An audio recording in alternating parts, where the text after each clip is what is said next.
Bonnefond, chercheur au CNRS, part à la pêche. Ces algues, il doit aller les chercher loin, car elles poussent à plus de 50 mètres sous l'eau.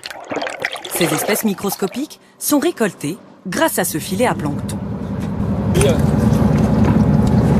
Avec tous les organismes microscopiques, et dans ces organismes, il y a pas mal de microalgues qui nous intéressent pour fabriquer des biocarburants. Tu vas pouvoir t'amuser. Cool. T'as du boulot. Merci. La pêche terminée, Hubert Bonnefond doit analyser ses échantillons. Sur 7 millions d'espèces de microalgues, une vingtaine seulement servira à faire du biocarburant. C'est ça, ce petit rond entre toutes ces grosses bestioles, c'est une microalgue qui nous intéresse, qu'on va chercher à récupérer pour avoir différentes souches de cette espèce, pour la cultiver, pour la production de biocarburant. C'est cette espèce précisément qui les intéresse. À l'intérieur, de grandes quantités d'huile, ici en jaune. L'huile, c'est la matière première pour faire le biocarburant. Une fois sélectionnée, il faut la produire en très grande quantité. C'est dans cette usine expérimentale que l'on va la faire pousser. Tout commence par ce grand récipient fermé, éclairé de lumière artificielle. À l'intérieur, des algues très concentrées. Les microalgues sont en train de se développer ici. Alors on leur apporte tous les nutriments nécessaires, le nitrate, les phosphates, comme pour les plantes. Et on leur apporte aussi du CO2, parce que les algues, pour se développer, vont avoir besoin de lumière, mais également de CO2. Les microalgues vont ensuite passer 24 heures dans cette dizaine de bassins pour proliférer.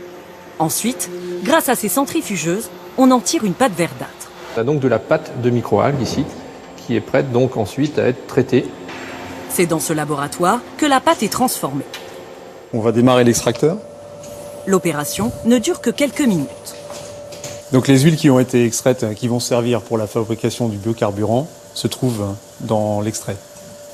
Pour l'instant, l'usine ne produit que 2 litres de biocarburant par jour. C'est le pari auquel ces scientifiques croient fermement. À l'échelle où on est encore au stade de recherche, ça nous permet de montrer que les microalgues sont une voie intéressante pour l'avenir, dans 10, 15 ans ou 20 ans.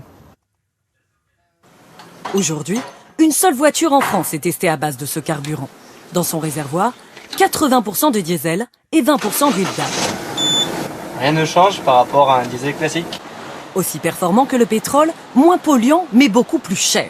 10 € le litre. Alors faudra-t-il attendre des dizaines d'années avant de rouler avec ce carburant? Eh bien non. Il y a un endroit en Europe où on l'utilise quotidiennement. En Espagne, dans la ville de Chiclana, les camions poubelles roulent déjà aux microalgues.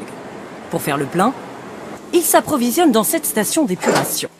Parce qu'ici, on cultive les microalgues dans les bassins d'eau sale et pas besoin de technologie. Ça, c'est de l'eau usée de la ville qui alimente les bassins des algues. Grâce à la pollution de cette eau et le soleil, les algues peuvent croître. Vous pouvez voir ici comment ils se multiplient. En 2 jours de temps de séjour, vous avez tous des milliers de micro-organismes. La fermentation des microalgues libère un gaz. Il est purifié, puis envoyé dans cet immense ballon.